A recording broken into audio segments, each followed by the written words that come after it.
Wow. This is for everyone to listen and learn. You do not need big money to be or start living your dreams.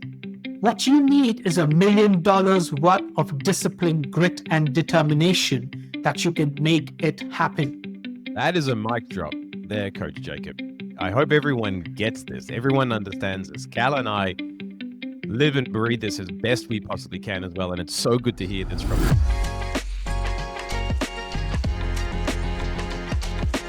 Good morning, good afternoon, and good evening. This is Kallum and Conor with the Unplugged podcast number 51. And we are very, very excited because we have a world-leading business coach, Coach Jacob, who is zooming in from New Zealand, I believe Auckland. And even though Coach Jacob is based in Auckland, he travels the world working with multinational organizations. Welcome to the podcast, Coach Jacob, and I'll let Kallum share with the world a little bit more about you in more detail. Thank you, Conor. Today on the Unplugged podcast, we are joined by Jacob David Mathew, or as he's more formally known, Coach Jacob, a transformational expert who blends business mindset and energy work like few others can. He's the founder of Coach to Change, an ABNLP-approved training institute that's impacted thousands across 7 countries and 1,200 different projects. With an MBA, a Six Sigma Master Black Belt, and certifications in NLP, hypnosis, timeline therapy, and psychosomatic therapy, Coach Jacob brings the structure and the soul to his work. Whether it's coaching leaders, unlocking teams, or guiding deep personal change, Coach Jacob's known for creating real, lasting transformations. Coach Jacob, welcome to the show. Thank you, Conor. Thank you, Kallum. Kind words, and I'm honored to be amongst your midst. Thank you. No, thank you very much for being here. It's an honor to have someone who's made such an impact in the business world. I met you back in about 10 years ago, I think, at a professional development training. You were upskilling, and one thing that I noticed about you was your precision in your language, the precision with how you handled yourself, and the precision with the words you used and the sentences that you structured and put together. And I thought, there's something different about Coach Jacob, and your impact on the business world is global. Could you share a little bit about? I could open up a can of worms here, but could you share a little bit about what you do and how you go into businesses to assist them? Thank you, Conor.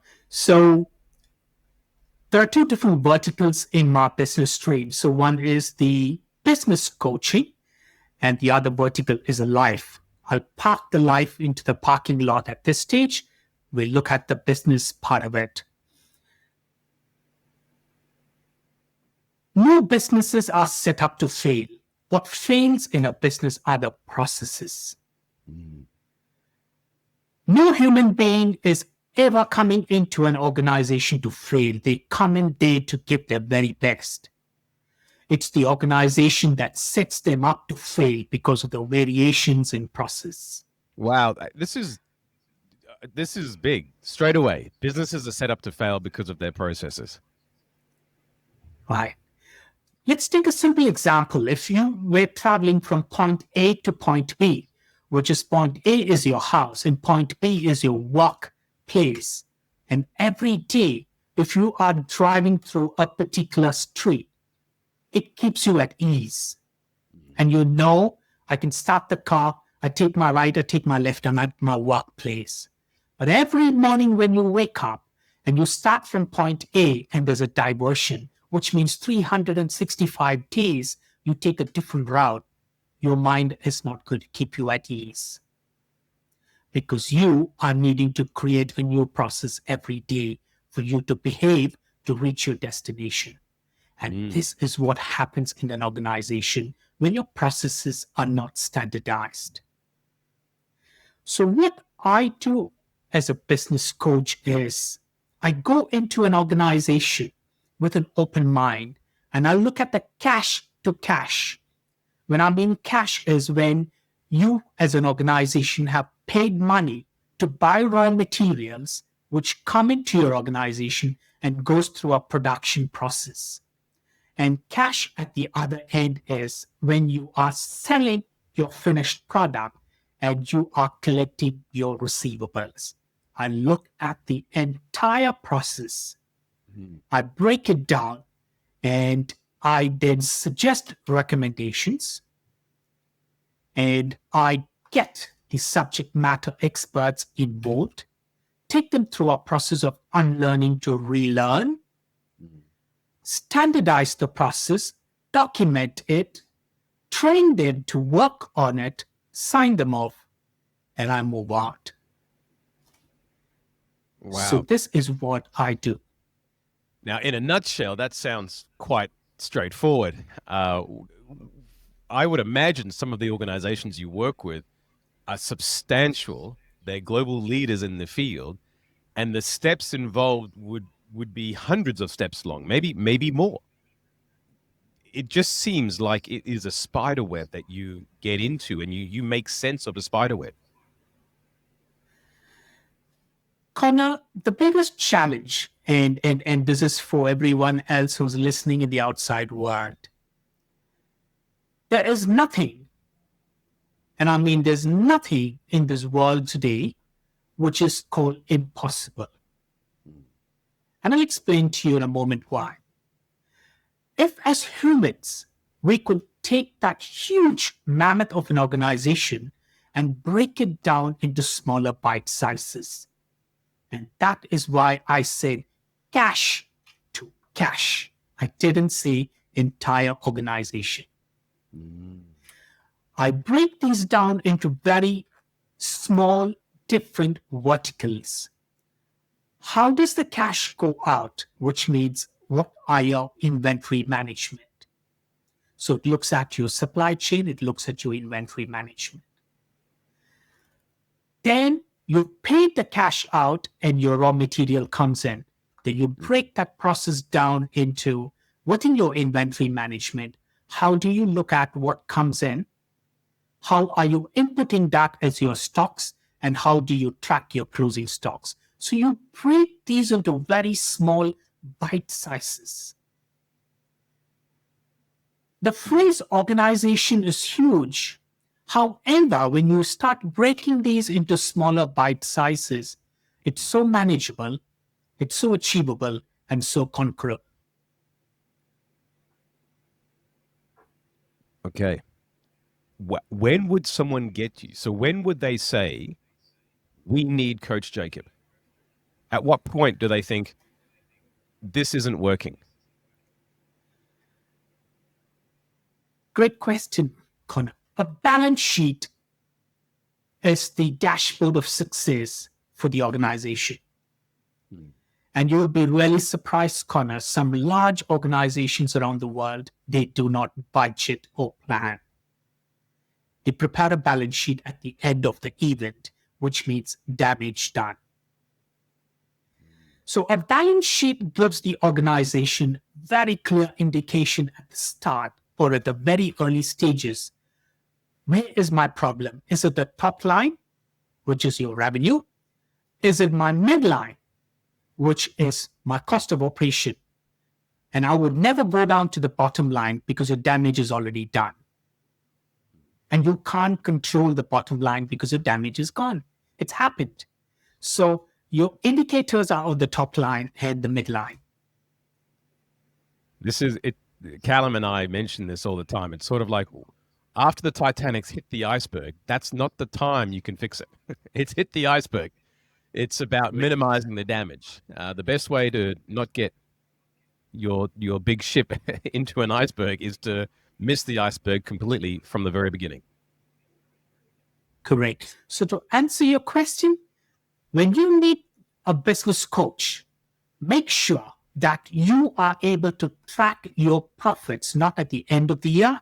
You need to have your quarterly reviews. You need to have your monthly bite-size review, because allowing it longer allows the damages to happen, and that's irrecoverable. You can't recover. It's gone.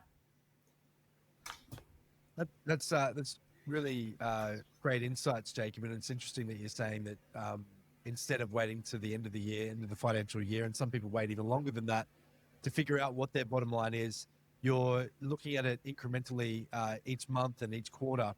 Are there other numbers that are really good to track for businesses outside of just those three that you mentioned, the revenue, the cost of operations, and the profits? Is there others that will give them the foresight they need, to give them the awareness they need to start to turn that Titanic, as Connor mentioned with his metaphor? Yes. So let's probably take a more recent example than Titanic. Let's take an A380. Right? Okay. It's a mammoth of an aircraft, absolutely amazing aircraft, and it has all the bells and whistles and luxuries in it. Now, Yeah. if you had a talk to the pilot and his first officer and the engineer who is seated at the back, a couple of them, they would just focus on 7 or 8 of the switches or dashboards. All the 2,000 of the others that are around them, they don't focus on it, because if the 7 or 8 break up, then that's when they start looking at the others where it is. So great organizations take this metrics which we discussed, your top line, midline, and the bottom line, and they break these down into daily run rates. So they had visual boards within each departments, which they track, and they are KPIs.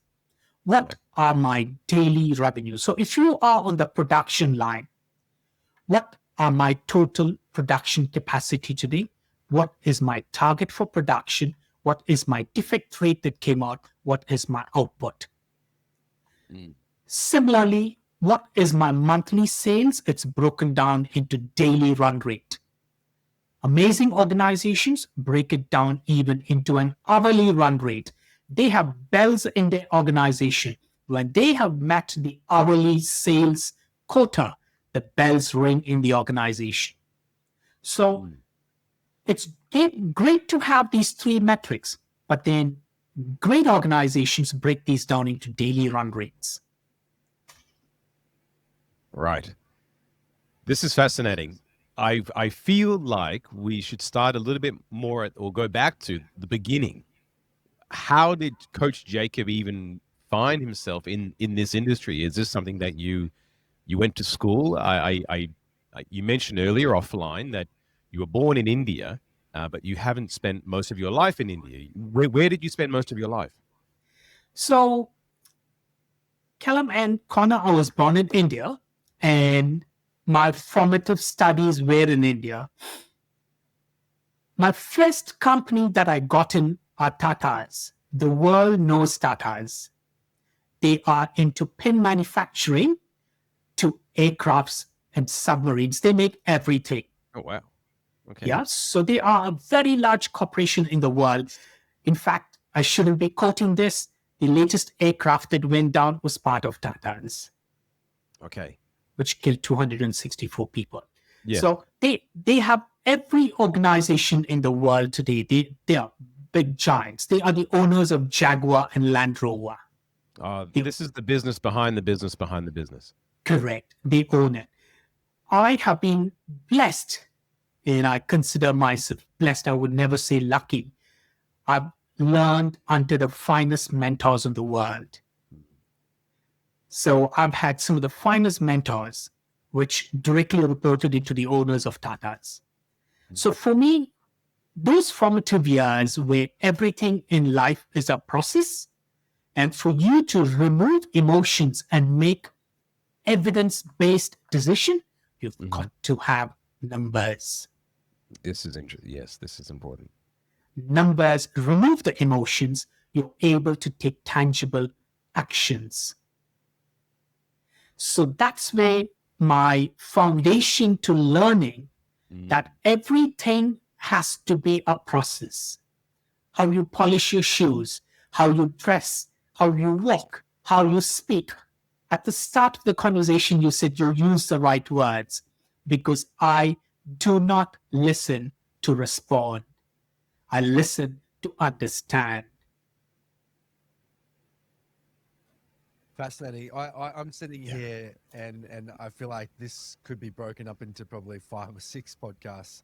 But one thing that really struck me was your mention of your mentors and just the caliber of the mentors that were around you in your formative years.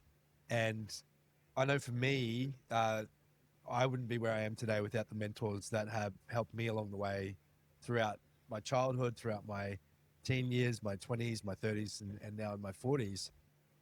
Can you speak to some of the major takeaways that you had from those mentors? You don't need to name them by name if you don't want to, but I would love to, scratch away at some of the really distilled down quality pieces that they shared with you, so that our audience may be able to benefit from it as well. Because I think that it's one thing to meet the man, but it's also a very interesting insight to meet the mentors behind the man. So I would love, if you don't mind, speaking to that a little bit, Coach Jake. Sure. Thank you, Kallum. No, Kallum, I would be delighted to share their names because sure they would be listening to this somewhere later on. So I've got Mr. Zaraxis Desai, who is who was the managing director X. So unfortunately, he's passed on. I've had Mr. Biju Kurian, Mr. Ravi Kant, and Mr. Bhaskar Bhatt. So these were geniuses, just not in India, but around the world. They were probably top 5, 6 in terms of IQ. I grew up at an age where internet was not available. Yes. Right? So it was either books, phones. There were no cell phones. So it was a lot of physical contact and speaking and the dial-up phones. The first thing that Mr. Biju Kurian taught me is do not start your day without planning. Your first 5 minutes, no matter what, has to be spent for you to plan your day. Because if you do not plan your day, you have set yourself to fail for that day. And that has stood with me. My first 5 minutes would always go to plan. What do I need to do today? Where would I invest my energy today? Who am I becoming today? That's a very important question. It is not what you achieve, it's who are you becoming today. I love that because it forms your identity. Correct. So my first 5 minutes was that.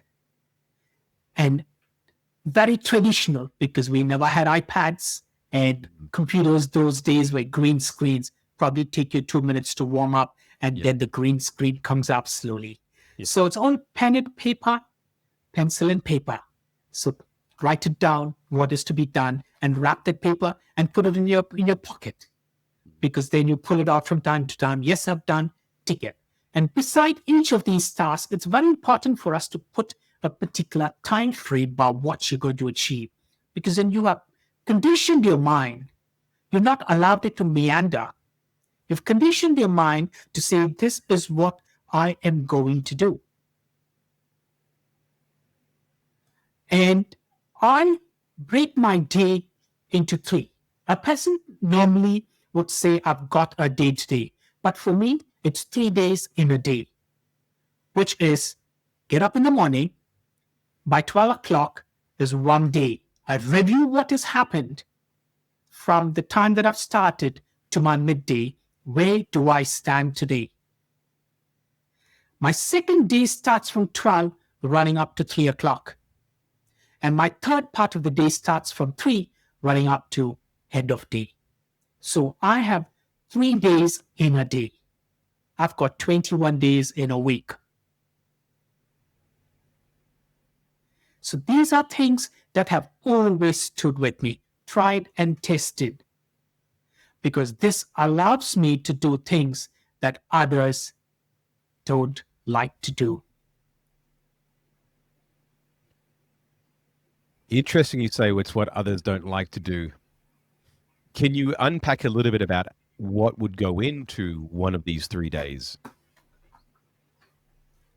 Is there a routine? So, Is it, okay, the first day is always, well, I'm going to use the first day of the 3 days is always A.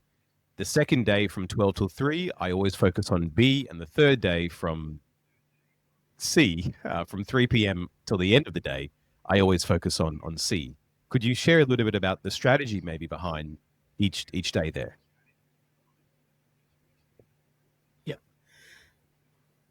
Thanks, Conor. So the first day within a day, which is A, starts with planning. And my career, I started as a salesperson. So at the end of the day, it's all about what revenue have I generated today, and have I achieved the wider goals of the day, leading me to achieving the wider goals of the month. So the first half is planning. And as soon as that planning is done, then I was in charge of a particular depot. So I had 5 to 6 people reporting into me. Have a morning quick 10-minute huddles with them to understand what are the things that you are going to contribute so that I am successful as a salesperson, and what is it collectively we are doing to make the organization successful. Because no one is bigger than the organization. So once the 10-minute huddles are done, I'm out into the market meeting customers. Once the customer meet have all been done for the first half, 12 o'clock, the first part of the day is done, is to pull out my paper and look at what was a target for the first half of the day. What was my run rate? Where am I against it? If I had a minus, which means during my second half of the day, which is my day 2 of day 1, or B as you call, my run rate had to go up. If my run rate for my first half of the day was excellent, which means during the second half, what can I do to continue so that I'm an overachiever today? I never dropped the ball there saying I can go calm, I can chill a wee bit because I've got a good start. No. So the momentum continues. After the lunch break, the momentum continues back with a customer call. Then at 3 o'clock, a break happens for tea, a review is done. If my run rate is excellent, I still continue with the third part of the day of day 1, or C as you call, because I'm an overachiever today. If there's a deficit, then I'll work even more harder. Okay. So I've caught up. Then I come back to the depot. We have a debrief. It's very important to have a debrief. What went right? What can we learn from what went wrong? I don't jump into what went wrong. That's not going to help. What can we learn from what didn't go by plan? What can we do better tomorrow? And this was played like an old gramophone record. I'm in the business for 35 years today, and I still play it like an old gramophone record because it can never fail me. So at the end of the day, what are the 3, could you voice them again? What went well, was it? What learning? What went well? What went well? What can I learn from what went wrong or may not have gone as per plan? How can I be better than yesterday so that my yesterday feels jealous of today? How can I make yesterday jealous? That's a good one. Yes. That's the name of a book. I always practice this. I make sure I may not take 100 steps more than yesterday. I would have taken 1. So my yesterday is jealous of today. And I do that day in and day out. This is fascinating, Coach Jacob. And thank you very much for sharing, I guess, your inner workings of how you have not only accomplished the success you have, but the discipline required. I think the what's coming up for me is a huge amount of discipline. And is that, what are your thoughts on discipline and creating success in business? Right. I'm a process guy, so I'm going to go back to the terminology that I'm familiar with and I Mhm. live by.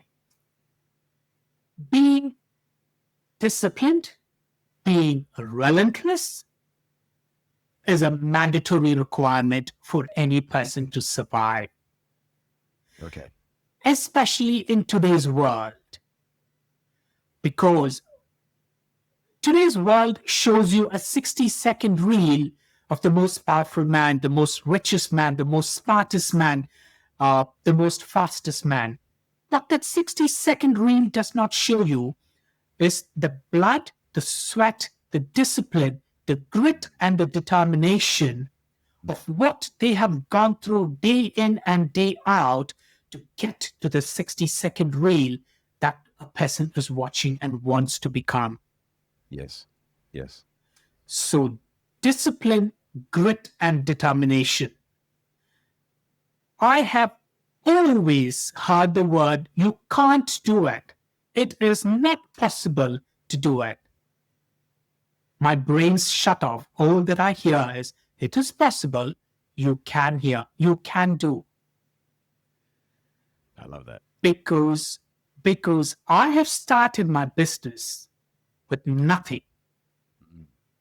2011, when you met me, the only investment that I made into my business was 1,500 Australian dollars, Conor. Up until that point. Up until that point, that is all that I had invested in my business. Wow. This is for everyone to listen and learn. You do not need big money to be or start living your dreams. What you need is $1 million worth of discipline, grit, and determination that you can make it happen. That is a mic drop there, Coach Jacob. I hope everyone gets this. Everyone understands this. Cal and I live and breathe this as best we possibly can as well, and it's so good to hear this from you. Can you say that whole line again about you don't need $1 million to start a business, but what do you need? Just going to repeat what I just said, Conor. You do not need $1 million to go and live your dreams. All you need is $1 million worth of discipline, grit, determination. And I'm going to add one in there, is to know what is it that you need. The world today meanders because they are busy copying what the other person has, forgetting what is it that I need, what is it that is important for me, and why am I here? And when you get this, I was going to say trifecta, but it's a few more ingredients than three. When you get this, because it's not in the times when you're alone. That's when character, I think, is formed. In my opinion, it's the times when you're alone. What are you doing when no one's watching? And the game that people play in their head, the doubts, the uncertainty, all of the noise that they have in their head, having the grit, the determination, and the discipline, does it help people push? Is it a matter of pushing? What are your thoughts? Is it pushing through all of that? How do you get that noise out of your head? And the biggest battle that everyone has is up here in their head. So is it the grit, the determination, and the discipline? Does that pull people through the times when they're sitting there at home, they're thinking, what should I be doing? Is this going to work? And all the doubts and the negative self-talk that they maybe bring up for themselves, is that, in your mind, what helps people push? Is it a matter of pushing through it or overcoming it? How do you do that? Conor, let's take a few steps backward and understand. Hi there, this is Conor and Kallum from Connect Coaching. Hope you are enjoying the Unplugged podcast. Nothing lights us up more than seeing businesses thrive, especially in uncertain times, We have 32 combined years of doing nothing but mentoring and training businesses from around the globe in order to increase their revenue and thrive in uncertain times. So what we would like to do is share with you a little bit about what we've discovered over the last 32 years. We've created this amazing business model called the Forever Business Model, and we want to give it to you for free. All you need to do is jump down into the description below. There's a link there called Steal Our Forever Business Model. Click on the link. There's a 9-minute video that you can watch where we unpack everything you need to know to implement it in your business right away. Conor, let's take a few steps backward and understand exactly what you've said. A human mind is, as most of you know, and the two of you are masters in what you do, we generate anywhere between 70,000 to about 85,000 thoughts in a day. 80% of all those thoughts are repetitive, which is we have thought about it yesterday, we think about it this morning, we continuously think about it. And the worst part is, 90% of that 80% is a negative thought. And what that does is it depletes your energy. 8.5 billion people have three things in common. We are a body of energy. We all have 24 hours time, and we all think alike. The masters make sure that they're channeling their thoughts well, they're channeling their energy well by having a focus, which is why am I here? What is my purpose? If your mind is very strong, your mind can be tamed and you will know your how. Your how becomes easy, which is where is it that you're going to put your time and where is it that you're going to put your focus. If your why is missing, then everything is gone off. So for me, the question I ask is, the person that I'm going to interact or the people who I carry with me, are they going to take me to the zone that I want to be? If they don't, then I'd rather be alone than to be in their midst, because I am clear of my purpose. I don't speak all the languages in the 7 countries that I live in. I don't speak Hindi, although I come from India. I don't speak Bahasa. I don't speak Malayu. I don't speak Russian. I don't speak Zulu. But these are all the countries that I've gone and had my footprint in, because I believe, and every other person can believe it's possible. I've killed a chatter in my head. I like that. I've killed the chatter in my head. And Callie, it looks like you have a... There's been different points in my life where I feel like I'm getting close to mastering that killing the chatter in my head. And there was some kind of things that I would say to myself in order to help my unconscious mind silence that chatter so that I could hyper focus on things. But I have experienced in recent times, since becoming a father of 3 and since starting this business, it's also in its infancy, that there is a lot of that chatter coming back in. So I'm wondering if there's a mindset hack beyond the ones that I've used in the past that can help with that.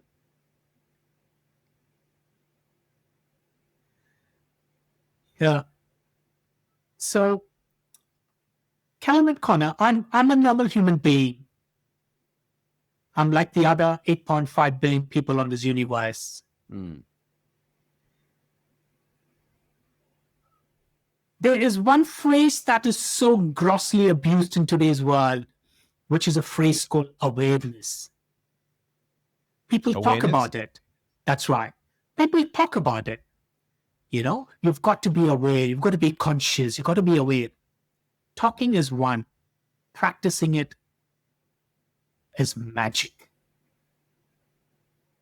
So I get these negative thoughts all the time. However, I do not allow it to get into to my zone. I don't sit it in my lap, and I don't offer tea or coffee and indulge into a conversation with it. It's knocking on the door, but you don't invite it in. Never. I stop it and I remind myself, I'm not my thought. And is that something you say to yourself? Yes. And this is what I learned when I had gone. I did a sabbatical as a monk. I went to a... Wow. I went... Yes. Amazing. Yes. So I did a sabbatical as a monk, and I wanted to understand the science behind the human mind. Mm. What is it that I can do to silence the mind? So I did a sabbatical. And when I came out of the monastery, my biggest learning was to listen and not to hear. I was hearing.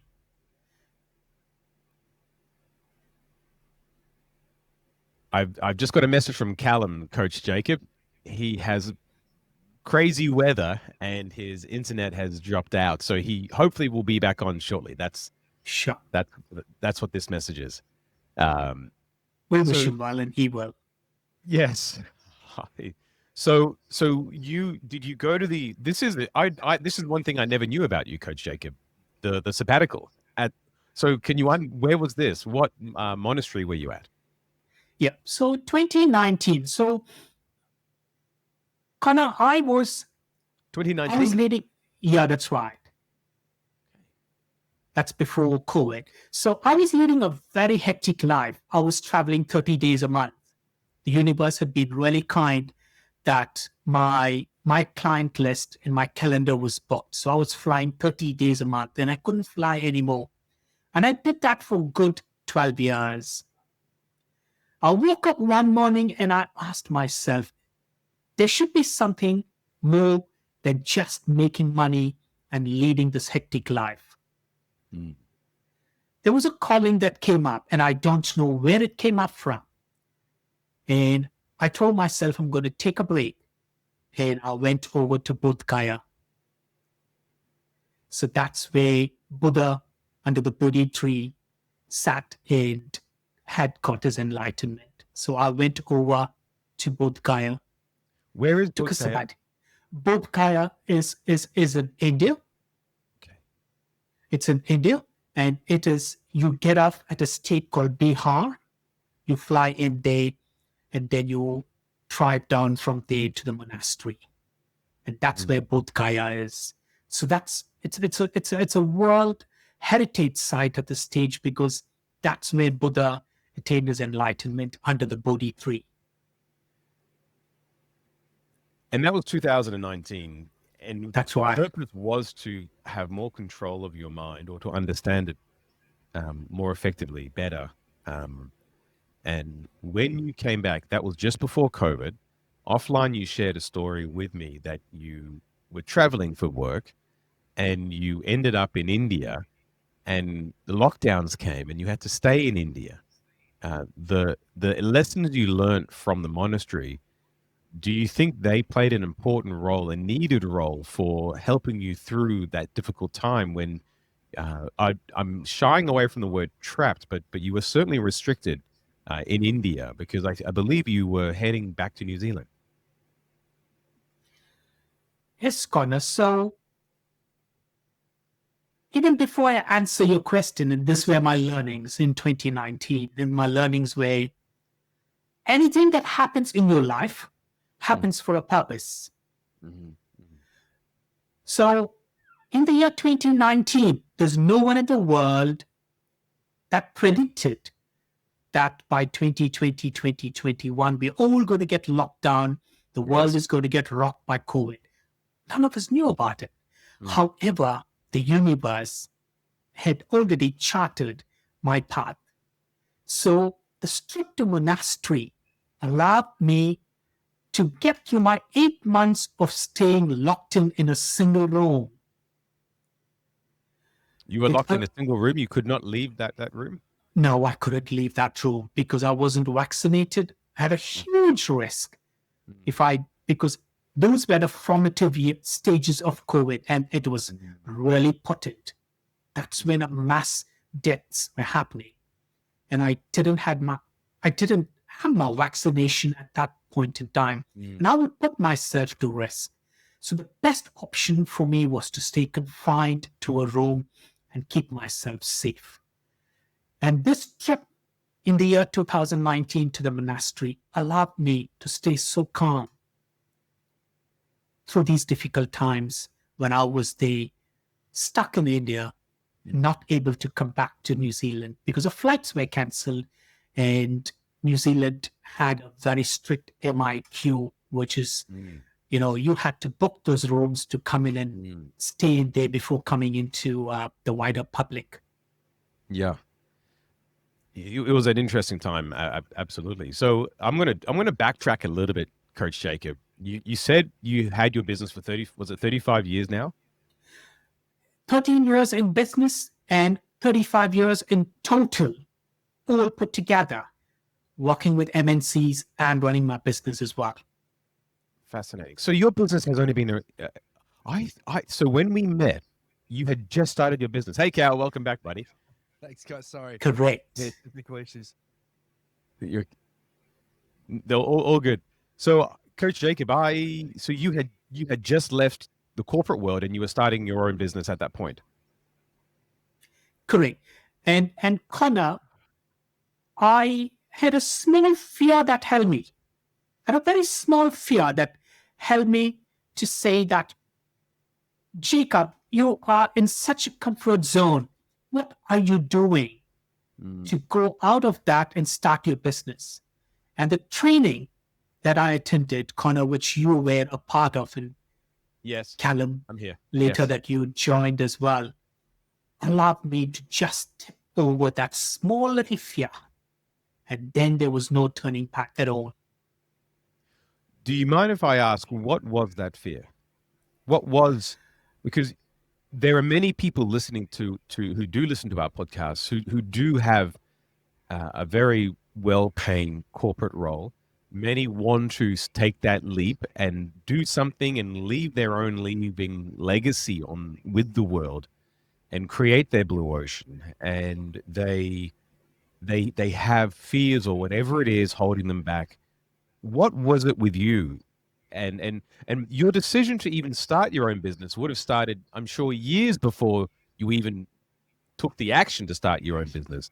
Where did it start? At what point? You were in the corporate world for about 25 years by that time, 21 years. When in that 21 years or 22 years did Coach Jacob say, you know what, I think I need a change. I think I need to go further? It was the last part of the working life, which is after 20 years, that the thought started creeping into my mind. The thought of, I'm not able to achieve all that I wanted to. I was like a restless baby on the inside. Okay. You had a lot to offer, Jacob. When you are in a corporate, it's a very clear, structured set of cogs that move day in and day out. This restless baby within me kept saying, you have a lot more to offer. Come out of this, come out of this. However, I had the fear that held me. The fear of, you've got a well-paying job, your mortgages are paid, all your luxuries are met. Why do you want to disturb that? Yes. Yeah. Why rock the boat? Right? Why rock the boat? And that why kept coming up because I wasn't very clear on what was my why. Right? Because I wasn't clear about my why, I was busy achieving the why of the others, helping them achieve their why. So the last 1 year was really restless for me. And I walked into your training in 2011. By the time I walked into your training in 2011, I had shifted all of my thoughts and all of my fears onto a piece of paper so I could see what they were. Because if you can't see them, you can't address them. Yes. They were still laying dormant at the but you knew they were there. You just couldn't articulate. Maybe they hadn't bubbled up to the conscious surface for you to be able to put them down on paper. So correct, Connor. So when I had walked into this training, I had my pathway clearly charted, and all that I needed, which I believe was worth $1 billion, was a tip of the iceberg, which that training allowed me to just jump into that last hurdle. And there never was a turning back. When did you know during the training? Was there a point during the training where the penny dropped, or you had the epiphany? It was clarity in your mind. How did you know that the fear had gone and you were ready to move forward at the speed that you would like to?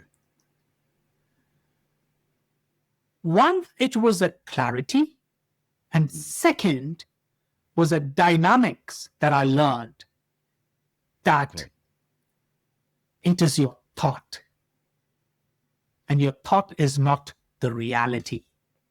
Yes.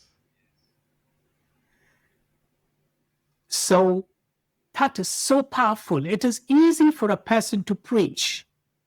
I didn't stop at preaching. I took the bull by the horn and I went head on with it. And I went into this big, beautiful world which offers you no guarantees at all. What this universe offers you is opportunities. I love the saying about the guarantees, and one of the metaphors that we use is about if a client asks you, do you guarantee results? And the frame that I always like to use is, well, even if you went to Harvard University, would that guarantee your results? And people always say, no, it doesn't. But a lot of successful people do go to Harvard University, but it still won't guarantee your success. Excuse me, I have to sneeze. Sure. Oh, it went away for a second. It may come back. So even going to Harvard University, that doesn't guarantee your success. So who does guarantee the success? And that's obviously always the individual. Always the individual guaranteeing the success. So when you have said what you've just said, I love it. The university gives you opportunities. Therefore, I assume it's up to the individual in order to guarantee their success in this conversation. When someone realizes that, it comes with a level of responsibility, and that level of responsibility, I think that's when, because if you have no responsibilities and you have no expectations, there's probably no stress. There's no, why would there be any doubts about someone's ability in order to achieve something, be it an income through their own entrepreneurial business?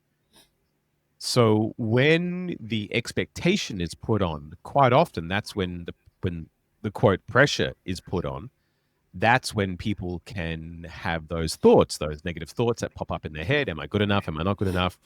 What happens if I fail? What happens if I succeed? What happens if I need to change my life too much? And all of this self-chatter. So the universe provides every single opportunity we need to achieve anything that we want, essentially. When the responsibility is put on us, Coach Jacob, and that negative talk comes up, that's the time when you call upon yourself in order to use a strategy that you mentioned before, which is essentially to dismiss it, to remind yourself that you are in charge of your thoughts. Is that when you would use that? So, Connor, I will quickly come in to address this question that you just shared. Before that, I would like to share this, and this is something which over the last 35 years that I've learned, and I want to share this in a minute. Every human is on this universe for a purpose. Either they are teaching someone something, or they are being taught, which is they are learning something. When one of the two does not happen, that is when that particular soul comes to the end of life, or the use by date is over. Could you say that again? Right. The universe places every single soul on this universe for a purpose. Mm. And the purpose are only two-pronged. Either you as an individual, you are teaching and influencing the others, or the others are sharing their knowledge, which means we are learning something from them. This is a fundamental law. People do not take time to quietly sit and actually ponder.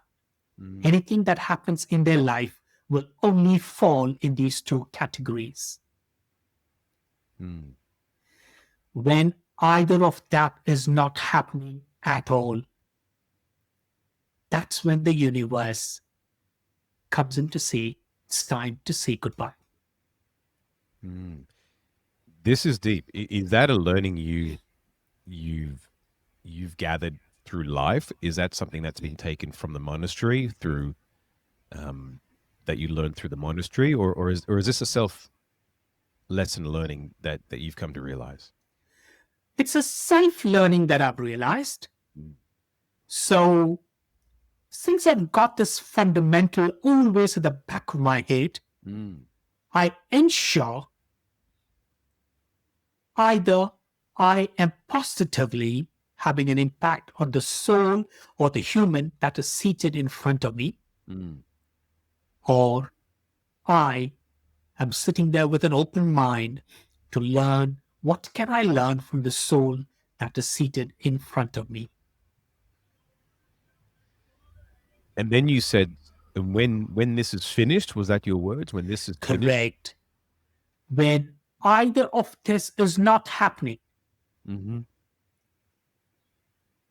that's when the universe will take you away from this place.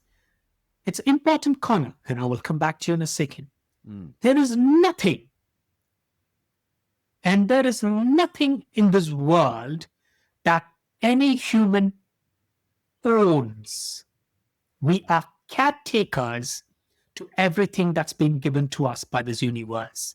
When you say, I own 100 cars, I own 50 properties, what that means is, when your end of life comes, you're taking it with you. That's when you own it. But you can't take anything with you. So you're just a caretaker. And if you can treat anything and everything with reverence, that's when wealth grows. A simple fundamental, never forget these two. When you're continuously learning for the rest of your life and continuously sharing for the rest of your life, you are that 1% of the world. Cut them all the rest. Everything comes to you automatically. So now we're heading into territory. Oh, by the way, I would just like to mention, unfortunately, Kallum's internet, he's experiencing huge storms where he's at, and he extends his sincere apologies that he will not be back on this podcast today. So we will finish today, unfortunately, without Cal. So Cal, if you're watching, hope all is well back at home. So coming back to this, Coach Jacob, this is we're getting quite deep here. You said you approach everything in life with reverence, and you will be you didn't say the word you will be wealthy, but I think you said you create wealth or wealth. Correct. Can you share that? That almost slipped by, but I think there's a lot to unpack there. Okay. Let's take an example so everyone would understand. If I walk into a meeting, and that's a meeting that is a revenue generator for me, I do not walk into the meeting with the goal of grabbing that business or walk in with a very open mind to listen.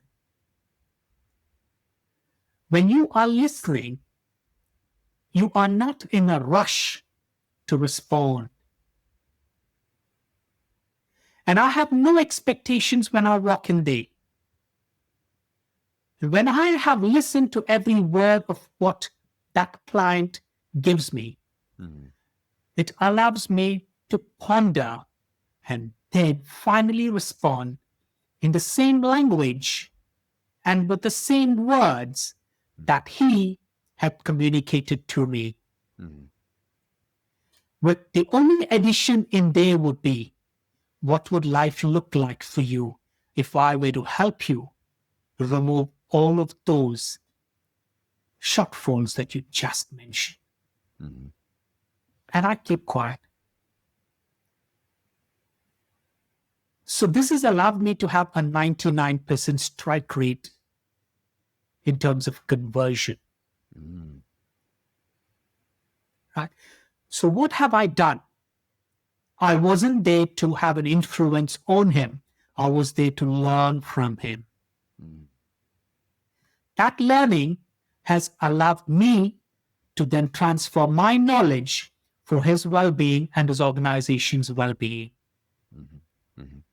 So there was a take and there was a give.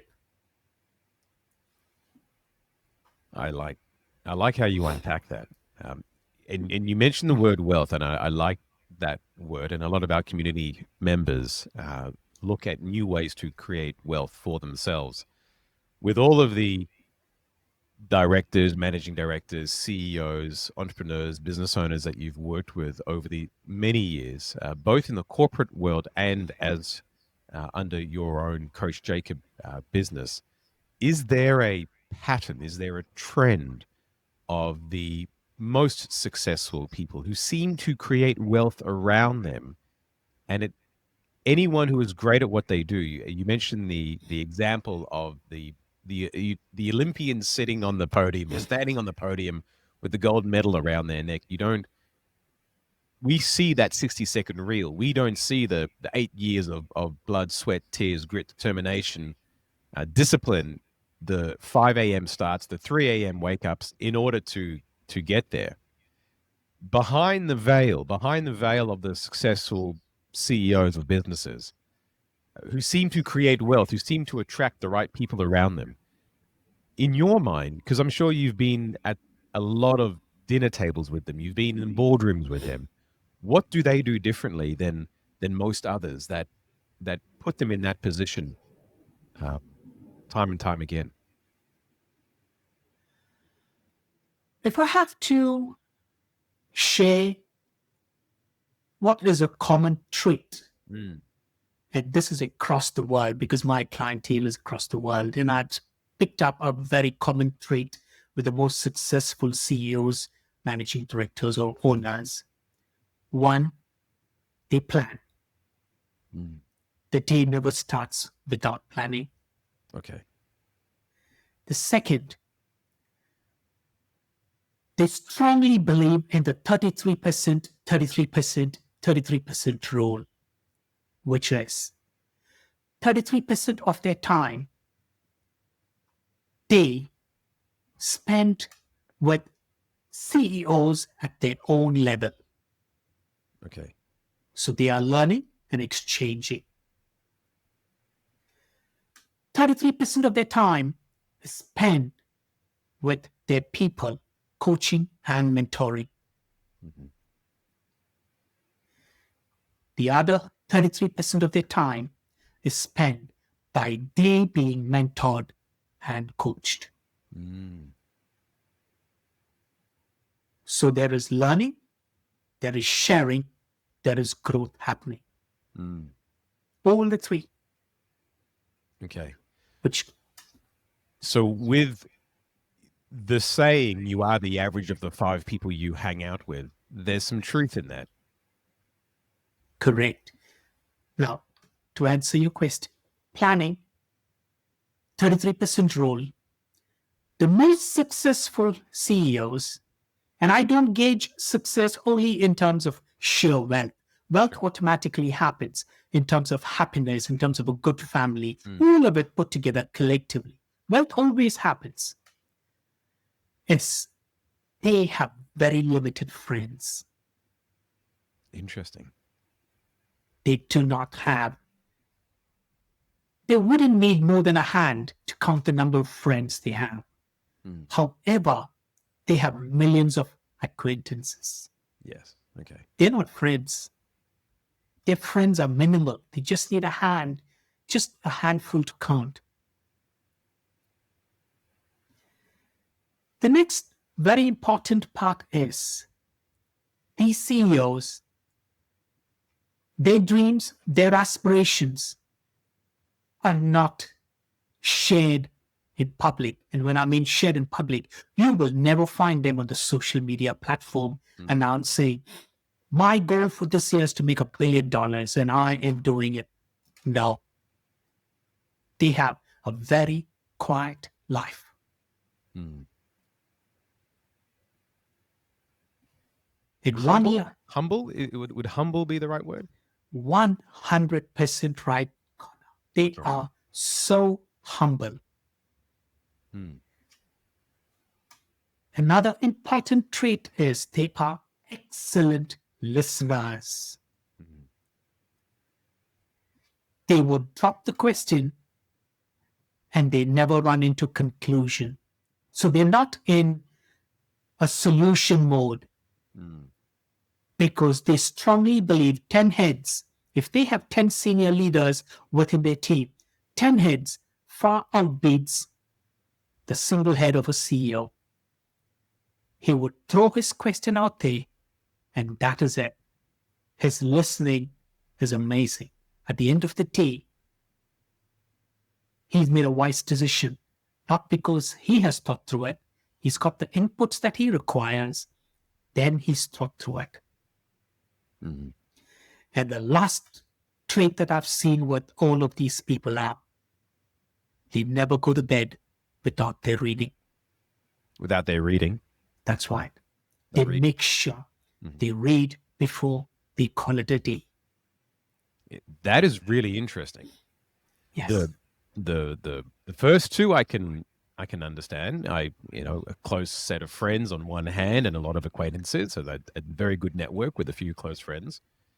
The second one with the could you unpack the second one again? 33%, 33%, 33%. 33%. And the last one, this one is something that we can all do. So if I don't have a large network, if I'm new and I don't have a large network, I can still read every night. And what do you know what they read? Is it fiction? Is it nonfiction? Is it the numbers for their business, or is it a Jeffrey Archer novel to tune out for the night? Is it a mix? I have seen all of them because I work very closely with them. They're nonfiction books, self-help books. Okay, so investing in themselves, their own. Correct. How can I get better? Because the world today, I believe, Conor, is changing so rapidly.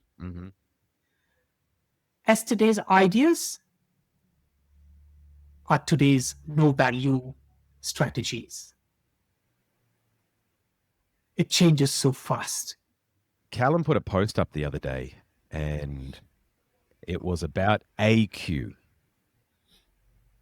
as opposed to IQ, EQ. I'll just find the post here because it was a phrase that I had never necessarily heard before, but it's called adaptability quotient, which is our ability to be flexible and learn quickly and take on changes as they come our way. And I think from what I can barely keep up myself with all the change that's taking place. What we were doing last month, it's evolved because of we call it AI. It's evolved 3 times where it was 3 months ago. And I think that those who are going to be longer term and experience longer term success will be the ones who have the ability to keep up with those changes that take place. And we've been saying this for years, but it just feels like someone's put their foot on the accelerator, and it's happening much quicker. So reading and educating oneself, I would assume, is a very effective way to make sure that you keep up with those changes that are coming. And in regards to keeping up with changes and investing in themselves, what is next for Coach Jacob? What is next? What's on the horizon for you in the coming months, year? And if someone wanted to connect with you, maybe you said something during today and it's really resonated or triggered a thought and they would like more clarity on that. How does someone work with you? What are you doing next? I think you mentioned something about an overseas event that's taking place in India. Could you share a little bit about what's next for Coach Jacob? So, Conor, I'm just going to build on the AQ, which you shared. It is an amazing, and it's an amazing bit of information, and I will spend some time after this call. I want to research it and see what I can do to learn from it. What I have done, Conor, is in today's world, there is no dearth for information. What we are struggling today with is excessive noise. So in the month of October, what I have done is I am coming out with a virtual program, and it is called Distraction Detox. Great. I am focusing on high school students and college students because this is what they don't teach in college. There's so much of noise today. There's so much of distraction today that it is in these formative years when they are derailed. It takes them a long time to come back to reality, or they don't, in which case they are lost in this big bad world.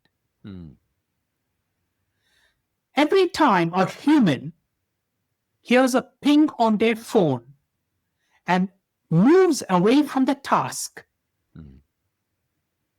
has a look at that ping on their phone and to come back to the task that they were doing, they've lost 23 minutes of reset time for the mind.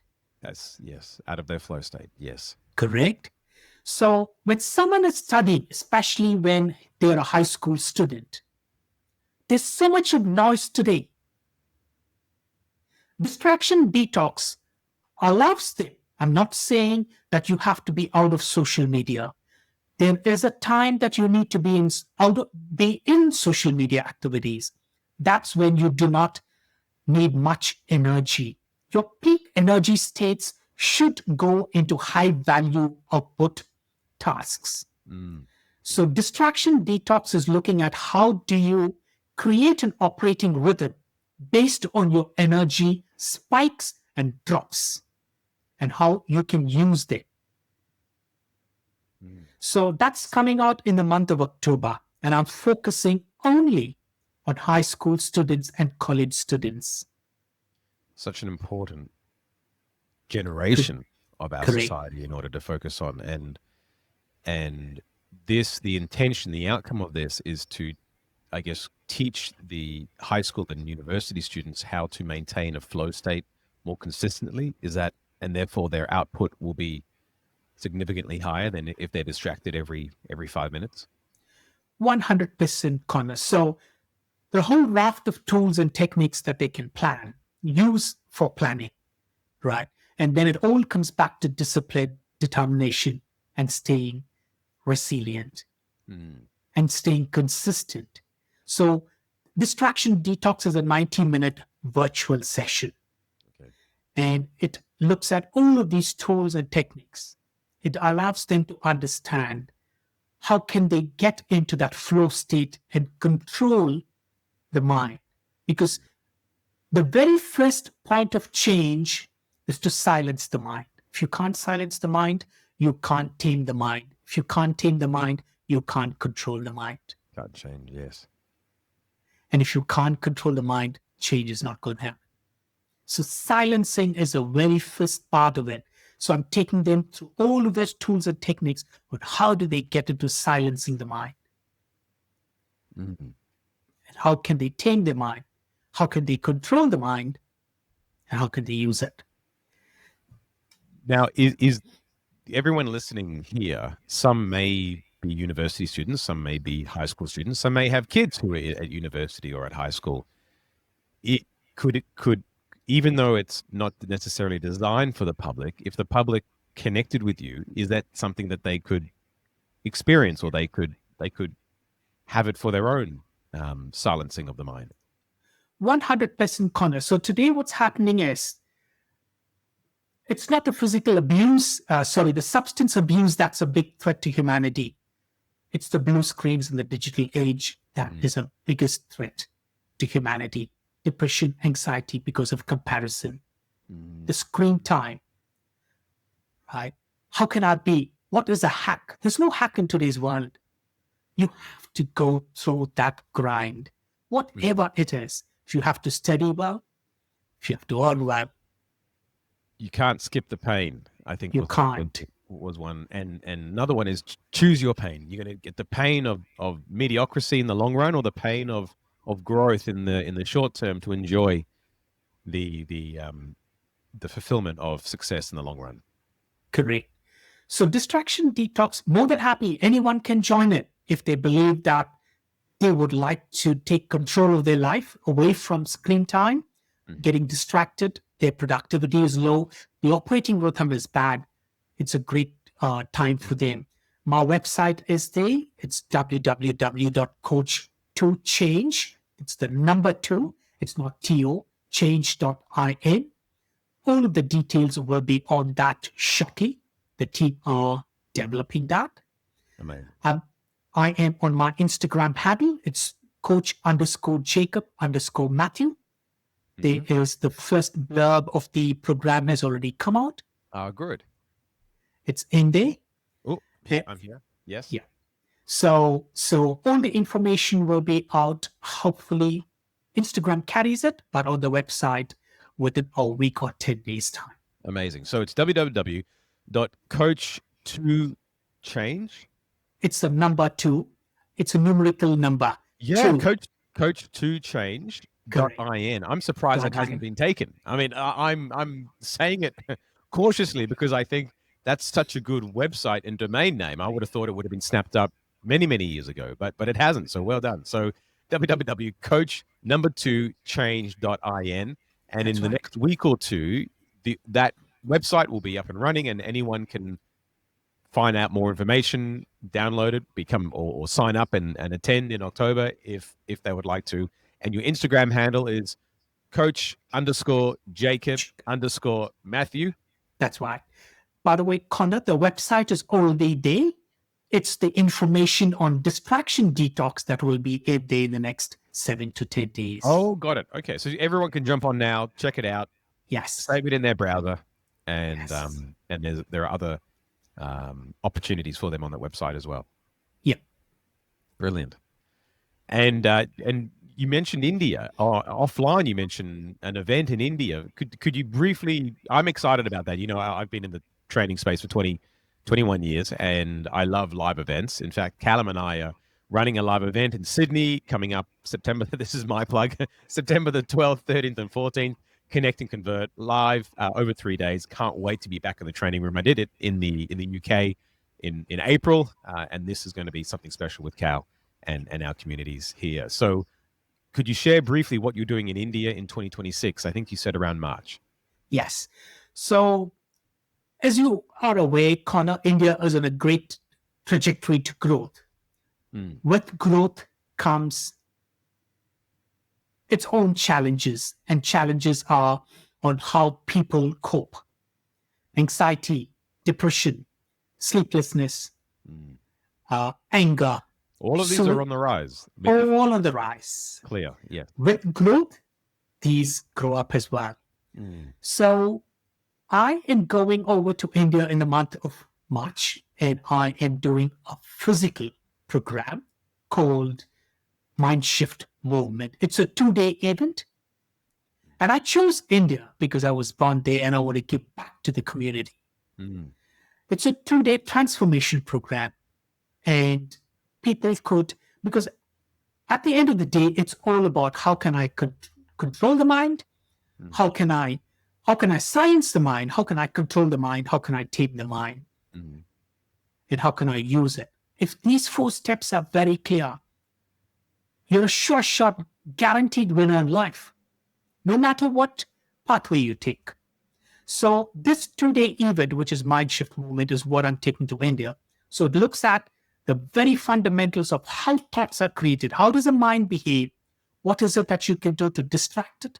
What is it that you can do to silence it, tame it, control it, and lead a life that he or she would like to really lead? Mm. Amazing. And that would be powerful. Is it for everyone? Is this one? It's for everyone. Students. No. Perfect. Yeah. I'm looking at age group of 25 to 45. That's my age group, because that's when realization strikes and they're able to think. Yeah. But if they are a school student, they wouldn't understand a lot of, because they haven't been through that stage in life. Growth phase. Yes.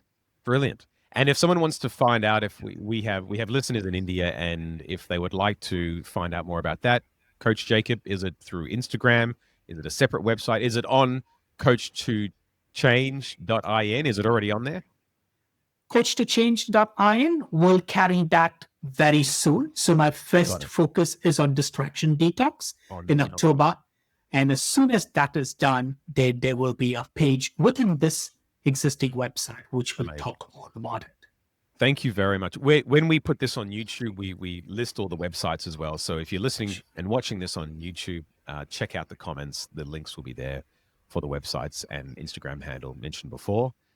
Coach Jacob, on behalf of myself and Kallum and Connect Coaching and the Connect Unplugged podcast series, I'd like to thank you very much for taking the time to share your insights, your knowledge with us and our community, and extend Cal's disappointment that the internet went out. He would have loved to have obviously been here and finished it off with you, but I can't thank you enough for carving this time out in your day, in the first half of your day.